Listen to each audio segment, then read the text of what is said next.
ធ្លាប់អត់ទិញកាដូលុងខ្លួនឯងជ្រុលដល់ចុងខែស្ទើរលុយបដ ឥ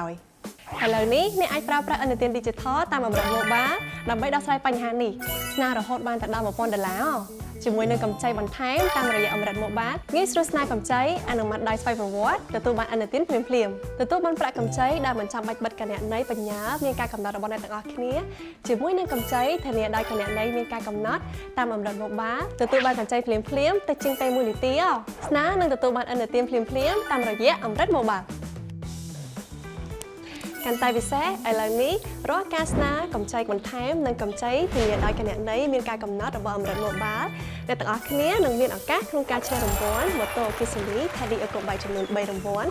ទឹកប្រាក់100,000រៀលចំនួន15រង្វាន់ហើយឱកាសឈ្នះរង្វាន់នេះនឹងមានសុពលភាពដល់ថ្ងៃទី30ខែវិច្ឆិកាឆ្នាំ2025តែប៉ុណ្ណោះអូហើយកុំភ្លេចរក្សាគណនីឥណទាន Digital របស់អ្នកទាំងអស់គ្នាឲ្យនៅដំណើរការរហូតដល់ថ្ងៃចាត់រង្វាន់ណា